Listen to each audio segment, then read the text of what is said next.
Amados, na semana passada, nós ainda falamos um pouco acerca do tribunal de Cristo, episódio escatológico que certamente, conforme o arranjo do Apocalipse, terá lugar ali por ocasião da sexta trombeta, não é? Antes da sétima trombeta, quando todos os cristãos, naquela ocasião, de fato já terão sido arrebatados, mesmo os cristãos tardios, por ocasião da sexta trombeta, já terão sido arrebatados. E nós vimos também como que, no momento em que os cristãos tardios, ou melhor, os cristãos vencedores tardios, né? Aqueles que venceram tardiamente, aqueles que não foram arrebatados antes da grande tribulação, que ficaram, então eles passaram por uma boa parte da grande tribulação, só que eles não passarão pela ira do Cordeiro, pela ira de Deus, que são as 7 taças da ira, conforme está em Apocalipse capítulo 15.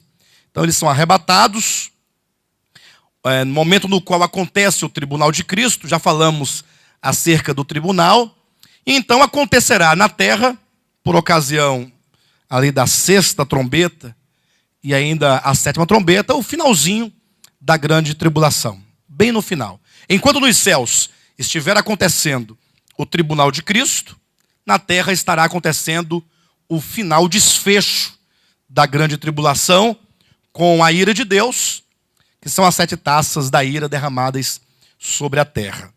Eu queria apenas retomar aqui com os irmãos a sexta trombeta, Apocalipse capítulo 9, versículo 13. E então, seguirmos para as 7 taças da ira, para fazer o desfecho da questão da grande tribulação.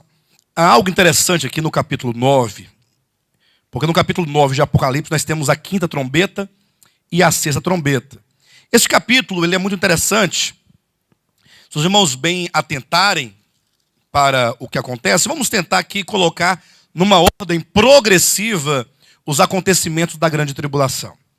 Os irmãos lembram que nós deixamos muito claro que a grande tribulação começará por ocasião do 6º selo. Quando no versículo 17, acompanhe na sua Bíblia, nós temos a seguinte declaração: porque chegou o grande dia da ira deles, e quem é que pode suster-se? Então a ira de Deus se começa aqui, neste momento, 6º selo. Agora capítulo 15, observe lá para os irmãos verem uma coisa. Capítulo 15, versículo 1 diz: vi no céu outro sinal grande e admirável, 7 anjos tendo os 7 últimos flagelos, pois com este se consumou a cólera de Deus. Então veja que a ira de Deus tem um começo na grande tribulação e tem a sua consumação com as 7 taças da ira. Então toda a grande tribulação é um derramar da ira de Deus. Só que essa ira, ela é progressiva. Se nós atentarmos, inclusive, antes da ira de Deus, aqui do 6,17, nós temos o quê? Nós temos o 1º, 2º, 3º, 4º, 5º e o próprio 6º selo. O que nós temos aí? 1º selo, 2º, 3º e 4º, nós temos os 4 cavalos. Cavalo branco, cavalo vermelho, cavalo preto, cavalo amarelo, que são, respectivamente, o anticristo, no seu primeiro momento, no primeiro estágio, em que ele aparece com aquela face de paz e fazendo um acordo com muitos por uma semana, segue-se a ele a guerra do cavalo vermelho, a fome do cavalo preto e a morte do cavalo amarelo. Até aqui, tudo acontece no âmbito natural, ainda que seja uma intervenção sobrenatural, mas são coisas com as quais estamos acostumados a lidar. Nós temos a guerra. Isso não acontece, não é âmbito natural? Ou não? Temos a fome e temos a morte. É aí que vem o 5º selo, com o clamor dos mártires. E esse clamor acontece numa esfera espiritual. Nada ocorrerá sobre a terra. No 6º selo, vimos que acontece o arrebatamento dos cristãos vencedores, quando acontece aquela grande confusão, aquele caos nos céus, e a terra, então, cambaleando como um bêbado e sacudindo o grande terremoto, momento no qual começa, então, a ira de Deus. Capítulo 7. Nós temos aí os 144 mil de Israel selados, e então os glorificados, uma vez que foram arrebatados, os cristãos vencedores nos céus, no versículo 9. Sétimo selo, capítulo 8. Aqui começam agora vários juízos da parte de Deus, que são já juízos, de certo modo, sobrenaturais. Uma vez que os irmãos observarem, no sétimo selo nós temos aí as 7 trombetas, e cada uma das trombetas anuncia um juízo. Eu queria até abrir um parênteses aqui neste momento, e trazer um esclarecimento, porque eu tenho recebido pela internet perguntas que questionam o seguinte: pastor, se o arrebatamento, eu quero que você preste atenção, porque nós estamos aqui instaurando um problema. Geralmente a gente coloca um problema e se propõe então a resolver aquele problema. Olha o problema que foi colocado. Pastor, me fala uma coisa: se o arrebatamento acontece no 6º selo, e somente depois do arrebatamento dos vencedores é que vem a primeira trombeta, a segunda trombeta, a terceira trombeta, a quarta, a quinta, a sexta e sétima, por que é então que lá em 1 Coríntios capítulo 15, nós encontramos o apóstolo Paulo dizendo que ao ressoar da última trombeta, acontecerá a glorificação dos santos? Não estaria aí uma suposta contradição no pensamento ou não? Uma suposta. Por que suposta? Porque é uma contradição apenas aparente. Não é uma contradição dentro da estrutura escatológica, uma vez que nós vamos explicar como é que isso funciona. De todo modo, a pessoa pensa: poxa, se o arrebatamento, a glorificação dos santos, em 1 Coríntios capítulo 15, acontece por ocasião da última trombeta, então deveria ser por ocasião da 7ª trombeta, uma vez que a última trombeta é a 7ª. Agora, a grande questão que se levanta é: quando o apóstolo Paulo escreveu 1 aos Coríntios, e lá ele coloca acerca da última trombeta, eu pergunto para os irmãos, será que ele fazia menção à 7ª trombeta do livro do Apocalipse? Tempo no qual o Apocalipse sequer havia sido ainda escrito. Lógico que isso também não seria um impedimento, uma vez que a revelação é do Espírito Santo, não dependeria que o Apocalipse tivesse sido escrito para que João ou Paulo pudesse mencioná-lo. Mas a grande questão é: será que quando a Bíblia fala de trombeta, simplesmente se refere às 7 trombetas do Apocalipse? Ou, pastor, me diga uma coisa, e existem outras trombetas além das 7? E aí eu quero dizer para os irmãos que existe um quadro profético lá no Antigo Testamento que é preciso ser conhecido. É um quadro não escatológico, ainda que tenha alguma coisa de escatológico, mas há um quadro profético. Vejam, no Antigo Testamento, ali de acordo com o calendário dos judeus, das festas dos judeus, os irmãos sabem que Deus escolheu o povo de Israel, estabeleceu ali em Jerusalém o templo, né? Antes era o tabernáculo, depois o templo, e então havia um calendário anual, o qual deveria ser cumprido pelos judeus. E era constituído de 7 festas. Quais são? Ou quais eram, né? As 7 festas dos judeus. Na ordem. A Páscoa, a primeira. A segunda. Sim, antes da colheita tem os pães asmos. Páscoa, pães asmos. E aí nós temos a festa das semanas, que são as primícias. Terceira festa, primícias. Páscoa, pães asmos, primícias. A quarta. Não. Pentecostes. A quinta. As trombetas. A sexta. Não. Expiação. A sétima. Só sobrou os tabernáculos agora, né? 7 festas. Irmãos, nós temos que olhar a Escritura e olhá-la com um olhar espiritual, buscando compreender o que Deus quer nos mostrar. Nós não podemos ter a Bíblia como um livro obsoleto, de coisas velhas, de coisas ultrapassadas. Porque se você olhar como um livro qualquer, a única coisa talvez que diria a nosso respeito fosse o Apocalipse, porque fala de coisas futuras, porque todo o restante é passado, porque mesmo as epístolas foram no passado, igrejas que existiram no passado. Mas a Bíblia não é um livro obsoleto, é um livro profético. A natureza do livro da Escritura como um livro, né, uma unidade, ainda que 66 livros, mas uma unidade, é uma natureza profética.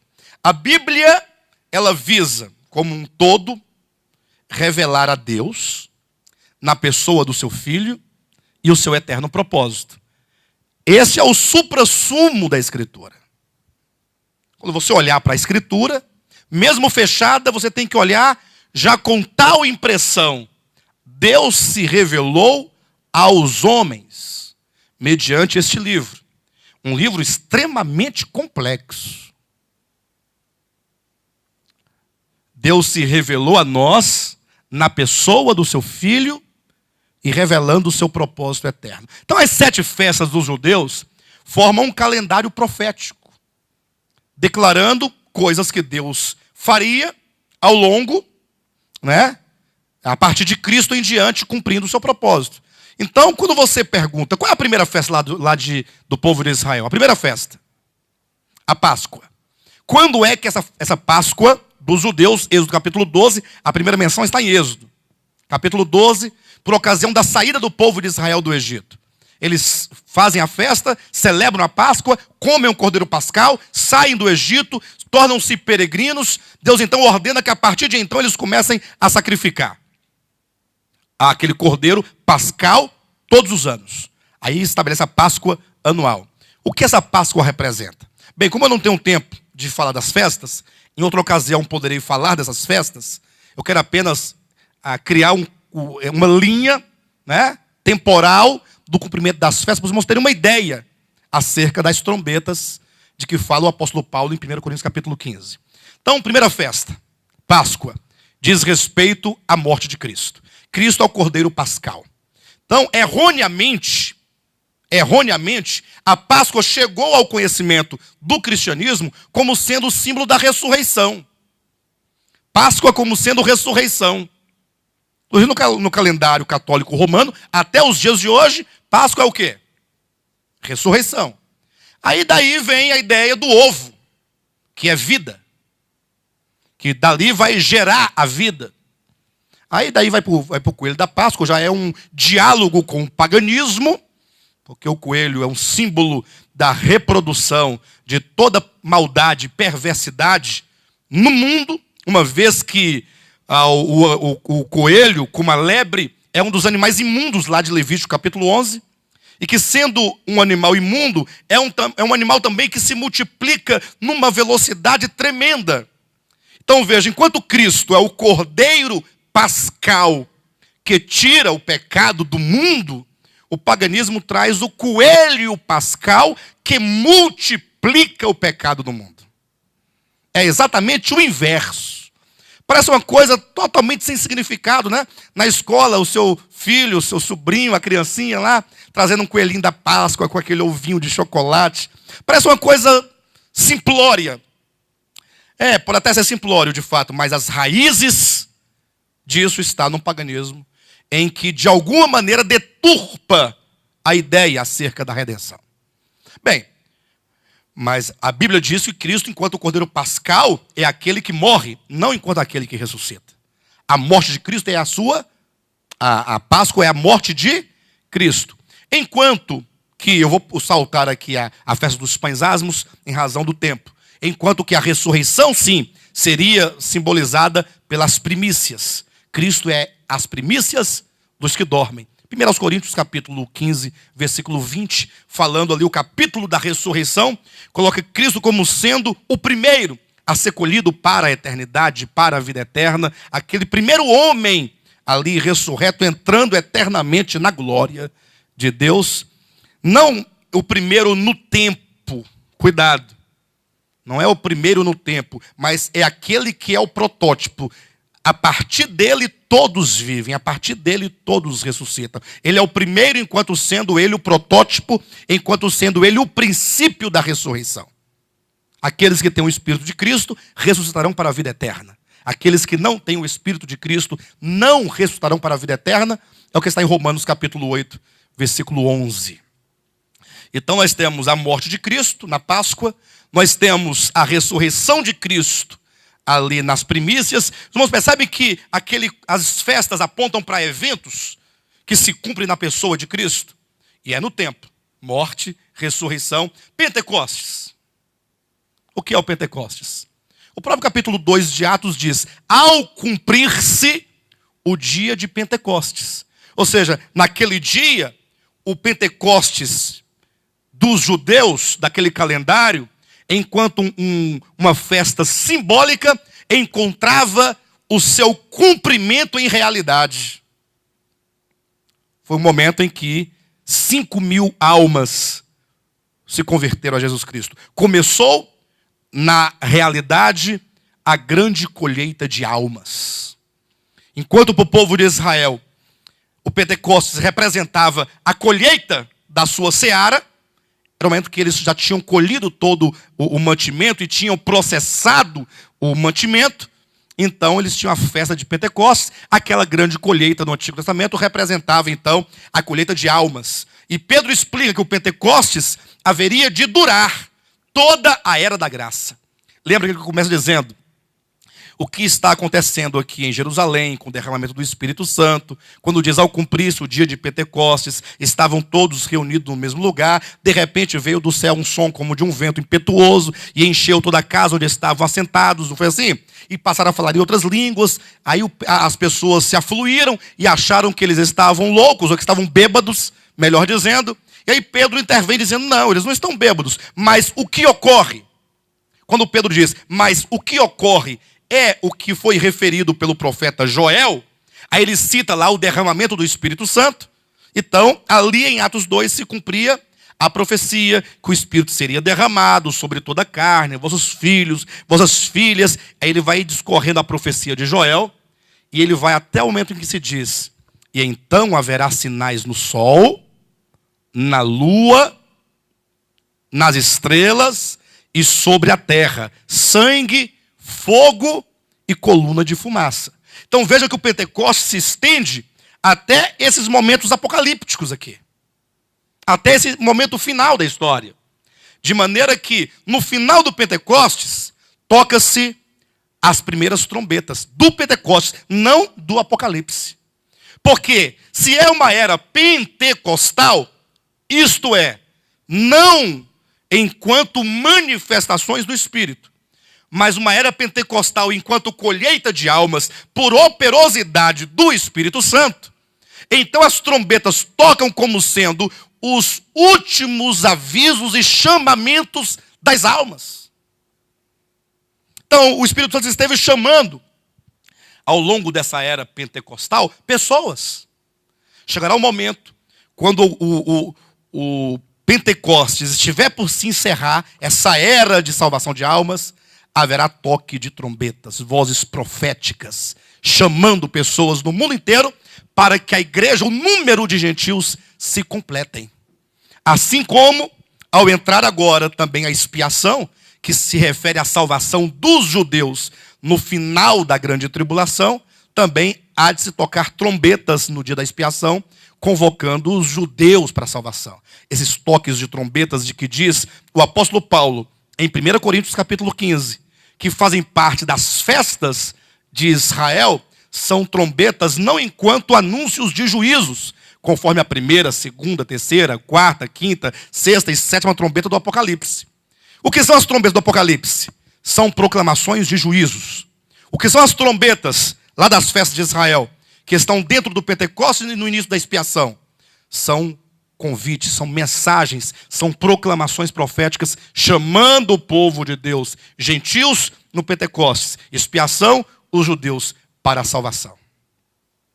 Então, quando Paulo diz, ao soar a última trombeta, a última proclamação de Deus para a salvação dos homens. Aí consuma-se, ou o número de gentios ele chega ao seu limite, a plenitude dos gentios acontece, e aí o Senhor arrebata a sua igreja. Então fica tudo muito justo. O justo que eu digo, que as peças proféticas, elas se encaixam perfeitamente. Então a última trombeta de que diz o apóstolo Paulo em 1 Coríntios, não é a sétima do Apocalipse. Até porque não é a proclamação de um juízo, é a proclamação de um convite para a salvação. Então, é nessa última proclamação, ao ressoar essa trombeta, nesse grande chamamento, é então que o Senhor intervém para arrebatar os cristãos vencedores. Bem, eu acredito que nós vencemos isso, né, irmãos? Ficou claro para os irmãos? Mais ou menos, ou ficou claro? É um tanto complexo, né? Mas para se entender tudo isso, nós temos que acompanhar os vídeos, desde o primeiro, o segundo, nós estamos lá no 35, este é o 36º. Então, é assim mesmo. Bem, então voltando aqui para as trombetas, quinta trombeta, sexta trombeta, coloquemos da seguinte maneira. Os primeiros selos, primeiro, segundo, terceiro e quarto, são acontecimentos de ordem natural. Quinto selo, clamor dos mártires. Sexto, arrebatamento dos cristãos vencedores. Aí, sétimo selo, as trombetas. Quando começam as trombetas, agora os acontecimentos naturais passam para os sobrenaturais. Porque no sentido de que agora, cada proclamação de trombeta é um juízo sobre a criação.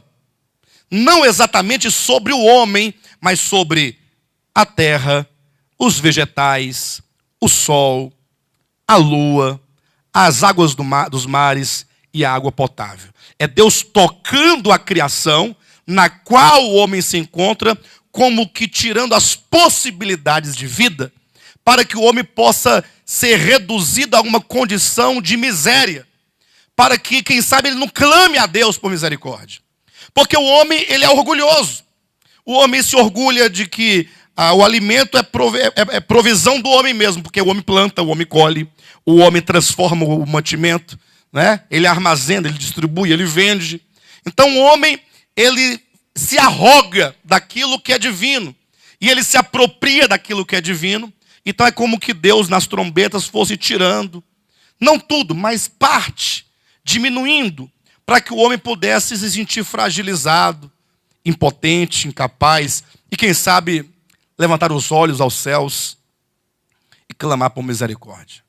Agora, quando entra na quinta e sexta trombeta, as coisas ficam mais complicadas, porque não somente saíram do âmbito natural para o sobrenatural em volta da criação, como agora os homens serão tocados na carne, e isso por uma manifestação sobrenatural de seres espirituais. Na quinta trombeta, já tratamos disso outrora, fala desses demônios, espíritos malignos, que estão no Tártaro, que estão no profundo do abismo, que sairão de lá quando a estrela caída do céu abrir o poço do abismo. Então imaginem que a terra vai ser aí invadida por espíritos malignos. É certo que hoje fica um pouco difícil da gente entender isso. Eu sei que a nossa incredulidade é muito grande ainda para entender isso. Mas não se preocupe não, que a nossa incredulidade é uma questão de falta de crescimento, mesmo humano, não é nem espiritual. Eu digo isso porque há 50 anos, há 60 anos, não se podia imaginar, por exemplo, você em casa assistindo a um programa que acontecia no Japão, na sua casa. Jamais eu podia imaginar. Que dirá o celular. Estamos falando de coisas físicas, porque tudo isso é da física. Não é isso mesmo, não? Quando você pega o seu celular e você, então, fala aqui um recado sem gastar um centavo, e o seu recado chega lá no Japão, pelo WhatsApp, é ou não é? E numa fração de segundos, não é? Você falou aqui, já dá 2 cliquinhos aqui, você já viu? Já chegou lá. A pessoa na hora, mas como é que pode ser isso? Coisas que são fantásticas. Para nós é muito natural, para nossos filhos muito mais. Que eles cresceram vendo isso como coisa natural. E são naturais. Só que não se podia conceber isso há 30, 40, 50 anos. Né? Antigamente a gente via naqueles filmes Guerra nas Estrelas, aquelas guerras em que as pessoas usavam as espadas holográficas, lembram? Só tinha só o raio. Ou então o indivíduo ia entrando assim, aí a porta se abria sozinha, e ele entrava, e falava, como é que pode a porta abrir sozinha? Aí hoje em dia você vai chegando no shopping, ela abre sozinha, você entra. Não é não? No shopping não é assim? Como é que ela abre sozinha? Besteira, é um sensor. Coisa mais simples do mundo. Na sua casa você coloca um sensor de presença, a luz acende quando passa um gato. Aí ele foi embora, desliga. Uma pessoa passa à frente. Não é, Lucas? Você que trabalha com isso? Não é simples o mecanismo. Só que como se podia conceber isso há 10, 20, 30 anos?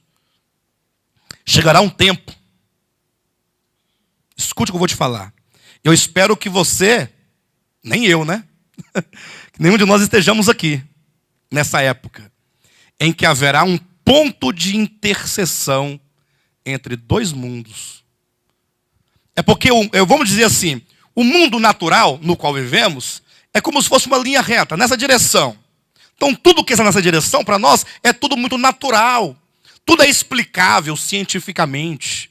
Mas existe um outro mundo que corta o contrário, no outro sentido. E que nós não podemos participar dele, porque ele vai num outro sentido dos nossos sentidos. É o mundo de Deus, dos anjos, dos demônios, dos espíritos. E há quem tenha aí uma certa sensibilidade mais aguçada, que consegue perceber algumas coisas do mundo espiritual.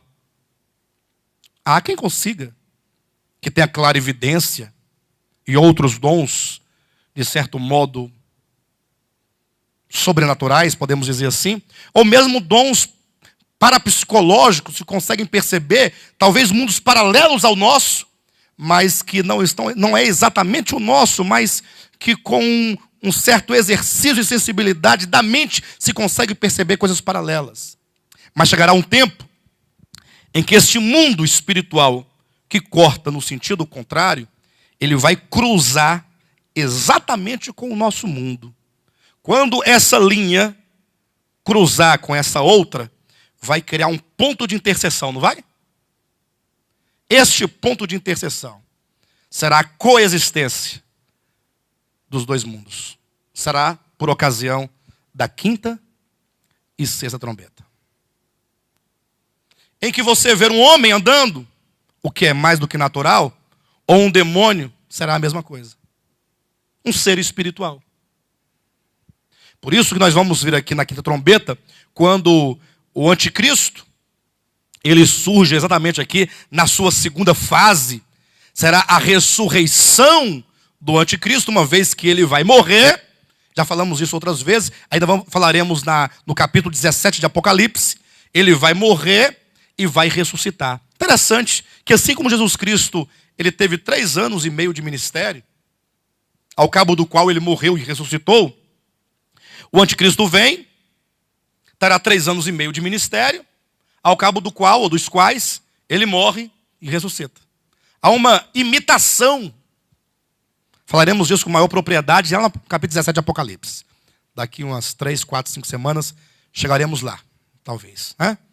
Então, quando então o anticristo ressuscita, ele retira, ou vem juntamente com o espírito do anticristo do abismo, milhares e milhares de espíritos caídos, que hoje estão lá no Tártaro, estão lá no profundo do abismo. Anjos, inclusive, que estão lá, que foram precipitados e que perderam o seu estado original e que de tão malignos que são, estão lá presos em masmorras. Já dizia o apóstolo Pedro acerca disso. Sairão todos de lá. Ou seja, o anticristo, que será ali o espírito das trevas, como sendo, no caso, o anjo do abismo, o Abaddon, o Apolion, capítulo 9, versículo 11, que emergerá do abismo, ressuscitando o corpo do anticristo, que agora ele começa a regimentar um grande exército de homens e espíritos malignos contra o Cristo de Deus no Armagedon. Começará aqui o arregimentar de um grande exército. O anticristo, com seres espirituais que estão no abismo, e com os exércitos de toda a terra, que caminharão em direção ao simbólico Armagedon. Eu digo simbólico porque Armagedon, na Escritura, se refere a um lugar de muita guerra e de muito derramamento de sangue da história do povo de Israel. Era um campo específico e que ficou marcado. Quando se falava em Armagedon, se lembrava de guerra. Então, profeticamente, como está em Apocalipse 16, versículo 16, eles vão se ajuntar lá no lugar chamado Armagedon. Mas sabemos que esse lugar, geograficamente, serão os pés do Monte das Oliveiras, onde Cristo descerá. Então, por isso nós falamos que seja simbólico. Então, esse exército. E na sexta trombeta, está aqui 9:13, também nos é dito o seguinte, lê aí, ó. O sexto anjo tocou a trombeta e ouviram uma voz procedente dos 4 ângulos do altar de ouro que se encontra na presença de Deus, dizendo ao sexto anjo, o mesmo que tem a trombeta, solta os 4 anjos que se encontram atados junto ao grande rio Eufrates. Foram então soltos os 4 anjos que se achavam preparados para a hora, o dia, o mês e o ano, para que matassem a terça parte dos homens. O número dos exércitos da cavalaria era de 20.000 vezes 10 milhares. Eu ouvi o seu número. Então imagine que o anticristo começa a regimentar um grande exército, que vai inclusive marchar em direção a Jerusalém. Interessante que no livro de Zacarias, o profeta nos diz que Deus usará nessa ocasião a nação de Israel como um cálice de entontear. Como é que seria essa questão? Jerusalém enquanto um cálice de entontear. Veja, Deus vai usar o povo de Israel como um cálice, com uma bebida atrativa. É como que Deus usasse Israel como uma isca para atrair os exércitos da terra e o anticristo para um lugar específico, para ter então o grande encontro de que diz Joel, no capítulo 3, quando ele diz multidões e multidões no vale da decisão. Então haverá ali muita gente naquele vale, quando então Cristo descerá dos céus de forma pessoal, corpórea, visível, sobre o Monte das Oliveiras, também com um grande exército. Ficará então frente a frente o anticristo com seus exércitos, Jesus Cristo com seus exércitos. Esse é o grande momento da história de Deus para com a sua criação, do supremo propósito de Deus, uma vez que o anticristo representa o homem caído na sua plenitude. E Cristo representa o homem bendito, o homem em glória, o homem que expressa a glória de Deus, o homem à imagem de Deus na sua plenitude, na pessoa de Jesus Cristo. O anticristo, seus exércitos representando o maligno, homem. Anticristo, homem. Jesus Cristo, homem, representando o eterno. Será a grande batalha do Armagedon. Isso vai acontecer por ocasião da segunda vinda de Cristo. Está relatado de maneira cabal em Apocalipse capítulo 19, a partir do versículo 11. Estamos também caminhando naquela direção. Mas enquanto isso, os demônios são soltos, anjos caídos e perversos também que estão amarrados são soltos. Começa aí uma grande campanha contra Deus e contra os servos de Deus. O evangelho eterno estará sendo pregado nessa ocasião. Eu estou aqui fazendo, na verdade, um resumo daquilo que já foi dito outrora, só para os irmãos se situarem. Quem tiver alguma dúvida sobre algum desses pontos, deverão assistir às mensagens que estão na internet. Capítulo 15, então, temos os 7 flagelos de Deus, que é a consumação da cólera de Deus. Então tá aí, ó, capítulo 15, versículo 5 em diante, diz assim: depois dessas coisas olhei e abriu-se no céu o santuário do tabernáculo do testemunho. E os 7 anjos que tinham os 7 flagelos saíram do santuário, vestidos de linho puro e resplandecente, e cingidos ao peito com cintas de ouro. Então um dos 4 seres viventes deu aos 7 anjos 7 taças de ouro, cheias da cólera de Deus, que vive pelos séculos dos séculos. O santuário se encheu de fumaça, procedente da glória de Deus e do seu poder, e ninguém podia penetrar no santuário, enquanto não se cumprisse os 7 flagelos dos 7 anjos. Aí no capítulo 16 nós temos, portanto, a descrição de cada um desses flagelos, que é a consumação da ira de Deus. Primeiro flagelo: ouvi vinda do santuário uma grande voz dizendo aos 7 anjos, aos 7 anjos: ide e derramai pela terra as 7 taças da cólera de Deus. Saiu, pois, o primeiro anjo e derramou a sua taça pela terra, e aos homens portadores da marca da besta e adoradores da sua imagem sobrevieram úlceras malignas e perniciosas. Os irmãos observam bem que aqui no versículo 7 do capítulo 15 é dito que essas taças estão cheias da cólera de Deus, vírgula,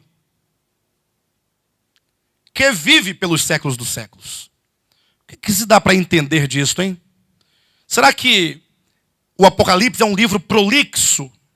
Isto é, um livro que usa muitas palavras, ou é um livro pedante, que usa palavras difíceis e complicadas só para poder ficar bonito o discurso e no final não sair nada? Aquilo que é o discurso prolixo e o discurso pedante é aquele discurso prolixo que você fala muitas coisas, no final não diz nada. Fala muito sem dizer nada. Fala muito para dizer pouco. E o pedante é que usa palavras bonitas, palavras eruditas, mas que não tem razão de ser dita. Não tinha necessidade nenhuma de falar aquelas palavras. De se falar tais palavras. Será que é isso que acontece com o Apocalipse? Quando nós lemos aqui, por exemplo, então um dos 4 seres viventes deu aos 7 anjos 7 taças de ouro, cheias da cólera de Deus, que vive pelos séculos dos séculos. Só para encher o discurso, ficar bonito? Não, aqui nós temos palavras e temos expressões que nos revelam coisas profundas. O que os irmãos se lembram dessa praga enquanto úlceras malignas sobre os homens? Isso não remete a algum outro contexto da Escritura? Qual o contexto? Jó. No Egito, quando os homens se encheram de úlceras, lembram disso? Que várias pragas foram derramadas sobre o Egito. Por que aquelas pragas foram derramadas no Egito? Imagine que naquele tempo o faraó, ele se via como um Deus. E ele desafiava o Deus verdadeiro. Então, quando Moisés vai ao Egito, ele vai em nome daquele que diz: eu sou o eu sou. Quando me perguntares quem és tu, o que direi eu? Diga que o eu sou mandou. O eu sou quer dizer simplesmente uma coisa: você não é. Ele não é. Qualquer coisa que não seja ele não é. Só Deus é. Ele é aquele que é, que era e que há de vir. Ele é o que é. Ele é o eu sou. É o Yahvé. É o eterno. É o criador de tudo. É o que vive para sempre. Então, os deuses do Egito, cada uma das pragas derramadas sobre o Egito, era uma afronta de Deus para com um determinado Deus. Quando Deus feriu as águas do Nilo, transformando-a em sangue, por exemplo, é como que Deus desafiasse o Deus do Nilo, o Deus daquelas águas supostamente milagrosas. Num estudo um pouco mais apurado, os irmãos perceberão que o Egito tinha muitos deuses, e para cada uma área havia um Deus específico, e Deus, o eterno, que vive pelos séculos dos séculos, o único verdadeiro, foi punindo os deuses, julgando os deuses. E agora no Apocalipse não é diferente. Essas taças que cairão sobre a terra procedem do único Deus verdadeiro. É um desafio aos homens e é um desafio aos deuses. É um desafio aos demônios. É um desafio aos anjos caídos. É Deus demonstrando quem de fato é que governa sobre todo o universo. Por isso que agora, uma das primeiras taças, ou a primeira derramada, vai ferir os homens com úlceras malignas e perniciosas. Os homens que receberam a marca da besta, o número do seu nome. Também disso já falamos um pouco no passado. Disso falaremos um pouco mais no futuro, ao chegarmos no capítulo 17 de Apocalipse, que trata desse assunto do anticristo. Mas devemos nos lembrar de algo. Ao longo de muito tempo, se foi cogitada a questão da marca da besta. Durante muito tempo. Eu me lembro, na minha infância, eu cresci no Evangelho, que a minha mãe, porque a minha mãe foi uma mãe que sempre evangelizou os filhos. Que falava de Deus, que obrigava o filho a ler a Bíblia. Cada um tinha que ter o versículo seu decorado. Cada um tinha um versículo. E não era de qualquer livro da Bíblia, não era de Salmo, não era do Apocalipse. Mãezinha, tadinha. Boiazinha, né? Aí tinha um culto matinal, tinha um culto vespertino. Na hora certa tinha que estar todo mundo rezando. Que bênção, que maravilha. Se todos os pais fossem assim. E aí, dentro do entendimento que ela tinha naquela época, porque ela recebeu e transmitiu, era que o selo da besta seria um carimbo na mão. Carimbo. Esses que a gente carimba papel, só que seria na mão. Mas naquela época não era só minha mãe que falava assim, os pastores todos falavam do carimbo da besta. Mas é porque é a maneira como se podia conceber a ideia. De lá para cá, isso já virou o código de barra. Depois do código de barra já veio o chip. CPF, cartão de crédito. Vamos falando. Agora, vamos pensar um pouco comigo. Pensa em Deus um pouco. Quem é Deus? Ou como é Deus? Deus é espírito. Nós não podemos reduzir Deus ao homem. Porque o homem é que age de acordo com o conhecimento que ele tem. Então, muitas vezes nós pensamos que Deus é como se fosse o homem.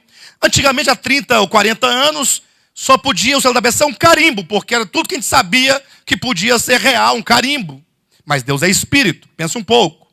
Imagina Deus jogar uma pessoa, primeiramente enchê-la de úlceras malignas pelo corpo. Cada tumor, não pode nem sentar que está cheio de tumor. Se ficar de frente também não dá, porque está cheio de tumor. Em pé tem tumor debaixo do pé. Se plantar bananeira tem tumor nas mãos. O indivíduo está enrolado. Para onde ele for, ele está todo cheio de pereba, de pus. E não somente fede, mas dói. Deus vai jogar depois um indivíduo desse num lago de fogo. Imagine só. O fogo eterno queimando sua alma por toda a eternidade. Porque ele recebeu um carimbo. Um carimbo. Os irmãos acham isso normal? Será que Deus é desse tamanho? Não, pastor, esse carimbo era 40 anos. Agora é o chip implantado do tamanho da cabeça de um alfinete. Na sobrepele. Na epiderme. Tá bom, aí você vai lá, coloca um caroço de arroz aqui dentro, agulhinha, com os seus dados, meu nome, endereço, telefone, CPF, identidade, tudo lá dentro. Este vai para o Lago de Fogo por qual razão? Porque ele é um cidadão cujo nome está rolado nos livros do país, que tem todo um controle. É por isso que vai para o Lago de Fogo? Por que os que recebem a marca da besta vão para o Lago de Fogo? Temos que pensar um pouco sobre isso. Por qual motivo é dito tão claramente que aqueles que receberem a marca da besta vão para o Lago de Fogo? E antes de irem para o Lago de Fogo, porque o Lago de Fogo não é exatamente um juízo, é um salário. O salário do pecado é a morte. Então nada mais é do que o próprio salário daquele indivíduo. Agora, aqui as taças é um juízo da ira de Deus. Deus está irado contra a humanidade que não o reconhece como Deus, que não o proclama como Deus, que não o exalta, que não o louva, que não o bendiz como tal. O que é o selo da besta? Alguém tem ideia do que seja? Será que esse selo essa marca já não está há muito tempo sendo colocada nas mentes, nas mãos das pessoas? Será que há muito tempo não está sendo colocado? E tem muita gente que já recebeu há muito tempo. E outros estão esperando vir um caroço de arroz para colocar aqui dentro. Temos que pensar, são coisas espirituais, são coisas eternas. São coisas de uma gravidade tão grande que não pode ser jamais comparado a nada que seja material, físico, humano. A Bíblia diz assim, abra sua Bíblia aí no capítulo 13 de Apocalipse. Vamos entender alguma coisa aqui. Capítulo 13, versículo 16 a 18. A todos os pequenos e os grandes, os ricos e os pobres, os livres e os escravos, faz que lhes seja dada certa marca sobre a mão direita ou sobre a fronte, para que ninguém possa comprar ou vender, senão aquele que tem a marca, o nome da besta, ou o número do seu nome. Olha como é colocado aqui, ó. Senão aquele que tem a marca, vírgula, o nome da besta, ou o número do seu nome. Aqui está a sabedoria. Aquele que tem entendimento calcula o número da besta, pois é número de homem. Ora, esse número é 666. Vamos pensar, começando daqui. Este número não é o número do anticristo? Não é ou não é? Quem é o anticristo? Vamos começar identificando quem é o anticristo. Não a identidade física dele, mas o que representa o anticristo no quadro profético do propósito eterno de Deus. Eu falei agora há pouco, tem uns 10 minutos a 15, que eu disse o que ele representava no plano de Deus. O homem caído, mas eu também sou homem caído. Hã? A plenitude do homem caído. Então imagine que se a Escritura fala de uma queda, tempo no qual o universo se dividiu ao meio, de um lado, Lúcifer caído, agora Satanás, de outro, Deus. E se você observar, há duas linhas que cruzam paralelamente a economia do maligno, cujo fim é aqui representado pela Grande Babilônia, capítulo 17 de Apocalipse 18. Do outro lado, existe uma outra linha que nos levará também ao cumprimento da economia de Deus, que se consuma na Nova Jerusalém. Como é que está o desfecho do Apocalipse? Duas cidades, Nova Jerusalém, Grande Babilônia. Não são duas cidades? Mas são duas cidades que são duas mulheres, porque a Nova Jerusalém é a noiva do Cordeiro. E a Grande Babilônia é uma prostituta. Veja que uma é noiva, a outra prostituta. Entendem isso? Vejam que aqui nós temos o desfecho de algo que começou lá na eternidade passada. Lógico que é um desfecho simbólico, profético, duas cidades, duas mulheres, dois povos. Então essa linha do maligno, que começa nele, lá na eternidade passada, e que vai cruzando e passando por Caim, e depois por Nirode, Nabucodonosor, né?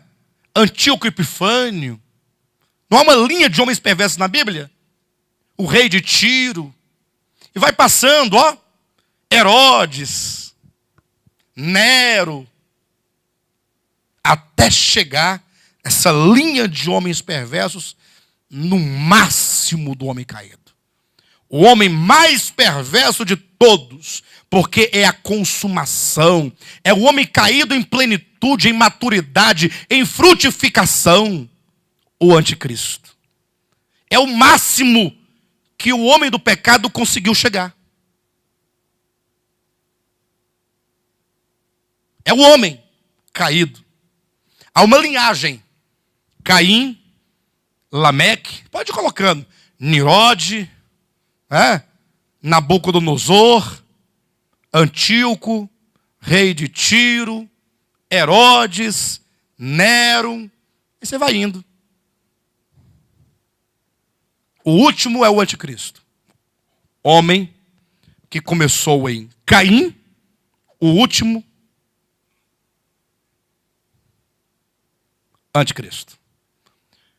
Nessa linha de Deus também, nós temos o primeiro Abel, que nos levará a Jesus Cristo, homem. É uma linha. Duas linhas, uma de lá, outra de cá. Então esse homem da iniquidade é esse de que diz aqui, ó, capítulo 13, versículo 18. Aqui está a sabedoria. Aquele que tem entendimento calcula o número da besta. Pois é número de homem. É número de homem. Isso porque o homem foi criado no sexto dia. Em qual dia daqueles 6 o homem foi criado? Não foi no sexto? O número 6 é o número do homem. É o homem que, ainda que criado originalmente perfeito, não alcançou a perfeição, que é o número 7. Está aqui abaixo. Este homem caído agora, levando consigo essa marca 6, este homem agora caído, cujo número que o representa é o 6, ele agora deseja ser como Deus. Essa tentativa de usurpar o lugar de Deus, usurpar o trono de Deus, usurpar a glória de Deus, o Deus trino, Pai, Filho e Espírito Santo. Isso porque o número de Deus é 3. Então o homem que busca usurpar o lugar do Deus trino é o homem 6, 3 vezes. 6, 6, 6. O número de homem 666 nada mais é do que o espírito de Lúcifer do princípio, que chegou a uma maturidade tal de usurpação de Deus. Receber a marca de Deus é ser completamente ganho por tal espírito de rebelião. Agora, não se assustem. Com todo respeito a todos os nossos irmãos em Cristo, onde quer que eles estejam. Essa ideia que é profética e escatológica porque tem uma consumação no final, ela passa pela teologia da prosperidade. Ela passa por aí. No mínimo, poderíamos dizer que a teologia da prosperidade é um adubo nesse espírito. No mínimo. Para ser bondoso e ser generoso. Até porque os irmãos em Cristo nossos, eles nada têm a ver com a teologia da prosperidade. Eles estão enredados com a teologia da prosperidade. Uma coisa é o peixe que está preso na rede do engano. Estava andando, estava passeando. A rede é transparente na água que fica ali. Né? E aí o peixinho ficou lá preso. Mas todos os que são de Deus sairão de lá. Todos os que são de Deus não ficarão nesta rede. Nem que seja na grande tribulação, vão sair de lá. Não se preocupe com isso. Não queira empurrar o evangelho goela abaixo de ninguém. Prega a tempo e a fora de tempo, com mansidão. A mansidão não quer dizer que você seja lerdo. Quer dizer que você não quer obrigar o outro agora a receber a verdade. Por muito tempo eu preguei o evangelho goela abaixo dos outros. Que o outro tinha que entender e concordar. Aí não é mais mansidão. Você tem que pregar com autoridade, mas fazendo o seu dever de proclamar. Se o outro vai receber o evangelho, não é uma questão sua. É questão de Deus, é obra de Deus. Então hoje a gente prega e a mensagem fica. A gente sorri. Espera o resultado. Só isso. Mas que esse espírito do anticristo, esse 666, que levará os homens a serem tocados pela ira divina, e pela consumação da ira divina, e que serão então levados ao lago de fogo, é esse espírito, é meia. É o homem elevado ao Deus triuno. 3 vezes, como quem usurpa. Por essa razão, é que está aqui, olha, no capítulo 2 de 2 Tessalonicenses, falando acerca do homem da iniquidade, dele se diz, capítulo 2, versículo 3. Ninguém de nenhum modo vos engane, porque isso não acontecerá sem que primeiro venha a apostasia, e seja revelado o homem da iniquidade, o filho da perdição. Então veja que a primeira circunstância é a apostasia. Primeiro virá a apostasia, depois o filho da iniquidade. Então o homem da perdição, o filho da iniquidade, ele nascerá, ele se manifestará no ambiente, no contexto, na circunstância da apostasia. E o que é apostasia? Senão o que está lá em Salmo de número 2, versículos 2 e 3. Ou versículo 1 e 2 e 3, quando diz que os reis da terra, e os príncipes, e os povos, eles acabam ali se reunindo contra Deus e contra o seu ungido. Não é isso que diz lá? Salmo 2, capítulo 2, versículos 1, 2 e 3, que diz que os reis, os príncipes e os povos conspiram contra Deus e contra o seu ungido, dizendo: o que esses reis, os povos, os príncipes, que conspiração é essa? O que é conspiração? Um dia eu perguntei para os irmãos, o que é conspirar aqui? O que é conspirar? Tramar. Fazer um conluio, né? E o que eles estão tramando contra Deus? O que eles estão tramando contra o seu ungido? E quando foi que se cumpriu parcialmente a profecia do Salmo de número 2? Tramando contra Deus e contra o seu ungido, dizendo, Salmo de número 2, versículos 1, 2 e 3. Vocês podem ler lá. Eles estão tramando, eles estão conspirando contra Deus, dizendo: rompamos de nós as suas algemas e sacudamos, ou os seus laços, né? Sacudamos as suas algemas e rompamos os seus laços. Estes homens, eles não querem estar ligados a Deus, ó. Eles querem completa libertação de Deus, autonomia. Querem existir por si só. E isso aconteceu, de acordo com o apóstolo Pedro, está em Atos capítulo 4, quando mataram a Jesus Cristo. Se cumpre ali parcialmente essa rebelião, mas vai se consumar no homem da iniquidade, no filho da perdição. Então é dito que primeiro vem a apostasia, e seja revelado o homem da iniquidade, o filho da perdição, o qual se opõe e se levanta contra tudo que se chama Deus ou é objeto de culto. Ou seja, ele se opõe, ele tem uma oposição a Deus. Você fala, pastor, então, complicado, porque se o evangelho da prosperidade passa por esse caminho, eu não consigo perceber dessa maneira. Como é que pode dizer se é contra? Contra, eu acho que tem que proibir falar de Deus e tudo. Mas observa que ser contra não significa tão somente você proibir alguém de falar o nome de Deus. Mas se você distorcer a imagem, o caráter, os atributos, a mensagem, a verdade acerca de Deus, levando as pessoas a irem de encontro a Deus, quando estão pensando que estão indo ao encontro, isso é ser contra. Você pode ser contra alguém, embora pareça que você está a seu favor. É o caso da palavra inimigo e adversário.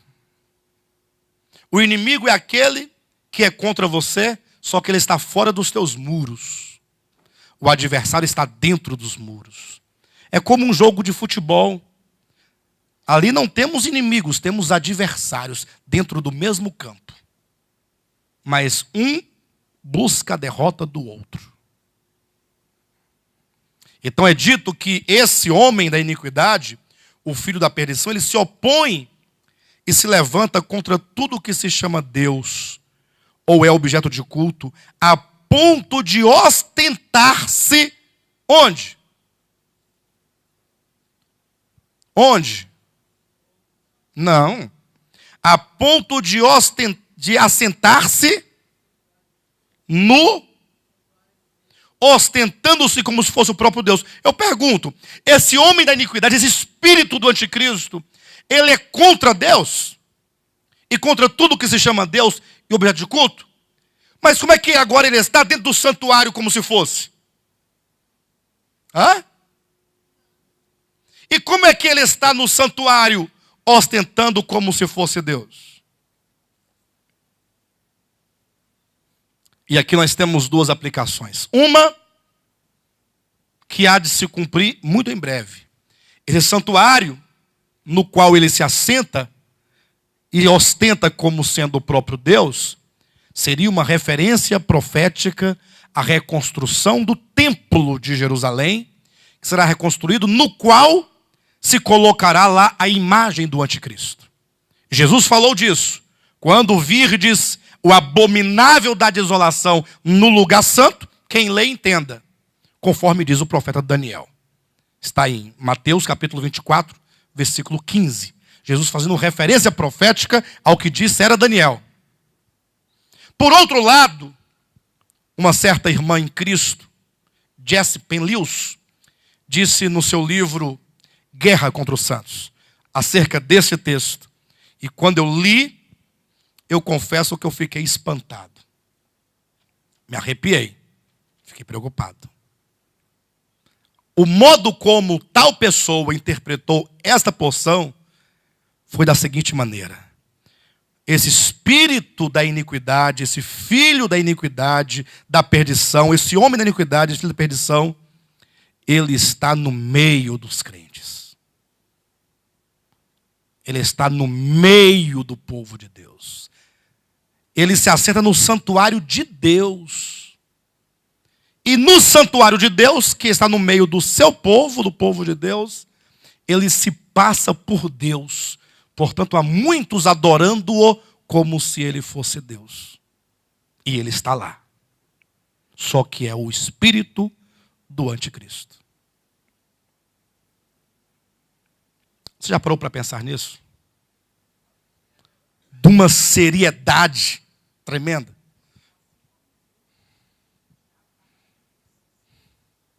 Sim, assim como Judas estava. A diferença é que Judas, estando entre os apóstolos, ele não ostentava ser Deus.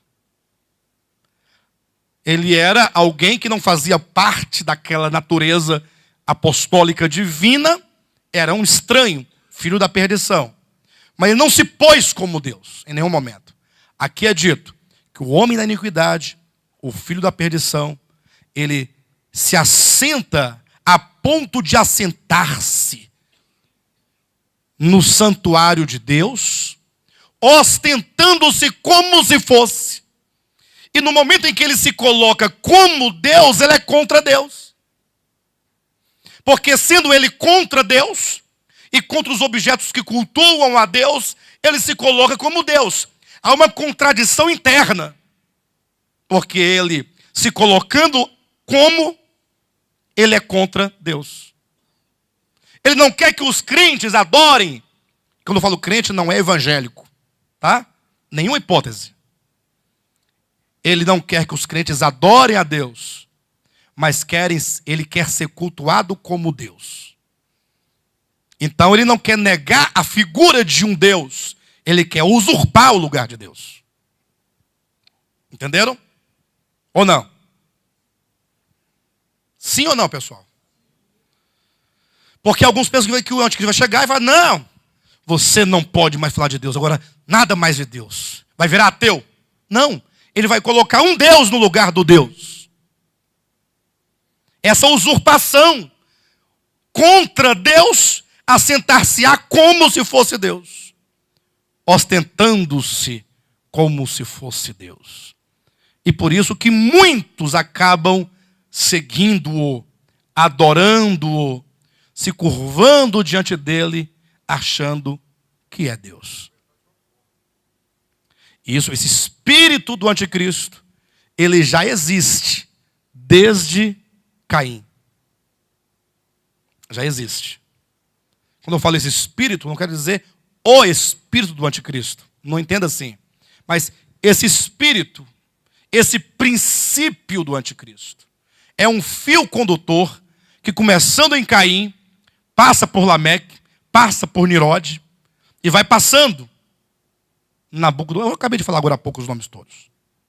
E poderíamos colocar vários outros nomes que perfazem uma linha ascendente e que busca sempre este homem final, cujo número é o número do seu nome e que é 666. Bem, é mais ou menos isso. Tá bom? Só para nós encerrarmos então, voltando aqui para o capítulo 15, já são 9h30. Se eu continuar, nós vamos ultrapassar muito o nosso tempo. Vamos então parar por aqui hoje. Falamos aqui do primeiro flagelo.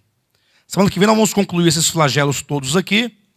E então, concluindo os flagelos, vamos para o capítulo 17 e 18 do Apocalipse, falando sobre a grande prostituta assentada sobre a besta e o modo como o Eterno há de destruí-la cabalmente.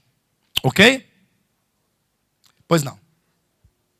A marca da besta, não pense você que é um carimbo, que é um chip, que é um código de barra. Nada disso. É algo de natureza espiritual que controlará primeiramente o seu ser interior, que é a sua mente, representada pela testa, e que vai influir e se manifestar no seu ser exterior de ação, representado pela sua mão. Então é algo que ganha primeiramente o seu ser interior e que se manifesta corporalmente no seu andar, no seu viver, no seu agir, como quem usurpa de fato o lugar de Deus. É o espírito da queda de Lúcifer do início, de rebelião, que se consumará nesses últimos dias. Quando eu disse, inclusive, que passa pelo evangelho da prosperidade, talvez alguns não entenderam. Por quê? O que tem o evangelho da prosperidade? Eu achava que era uma coisa tão boa. Se é da prosperidade, né? Se é para prosperar, o problema é que a prosperidade material, seja financeira, seja do corpo, ou seja da alma, ela só é possível, de acordo com a prosperidade, na medida em que você troca o caminho da cruz por um caminho mais fácil, ainda que seja se prostrar diante do engano.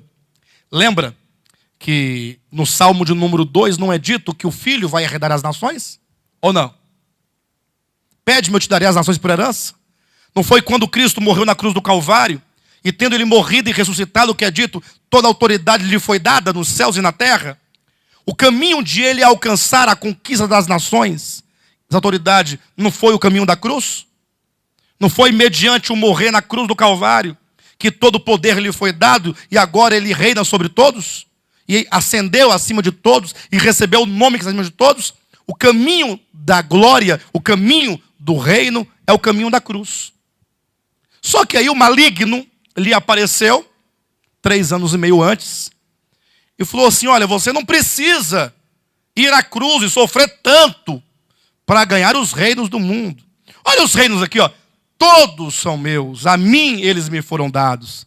Eu dou a quem eu quiser. Se tu somente se prostrado, o que custa você se dobrar diante de mim? Ó, se tão somente fizer esse gesto, eu te darei. Olha que proposta maravilhosa. Por que você precisa tomar o caminho da cruz? Para ter a glória deste mundo. Se eu posso dar-te mediante um simples gesto. No final estará imposto. Mas os que já tiverem recebido a marca da besta espiritualmente, não terão nenhuma dificuldade em recebê-la fisicamente. Ao passo que os que não tiverem recebido interiormente, jamais receberão, mesmo que tomem o caminho da cruz, como será o caso. Os irmãos entenderam a questão da cruz e a questão do curvar-se? Por que hoje em dia se fala deste modo? Olha, você precisa ser fiel. Você precisa fazer seus votos com Deus. Você dá o seu dízimo, entrega o seu melhor. E aí Deus agora se torna obrigado a te honrar. Ele é obrigado. Pastor, mas e se ele não me abençoar? Ora, coloca ele contra a parede e diz o seguinte: se tu és o filho de Deus, você me abençoa. Porque se não me abençoares, tu não és o filho de Deus. Ou eu estou exagerando? Estou exagerando? E como o diabo falou para Cristo: se tu és o filho de Deus, se prostra. E aí não tem que provar nada para ninguém. Jesus declarou para o diabo, com um dedo bem assim para ele: olha, adorarás somente ao Senhor teu Deus.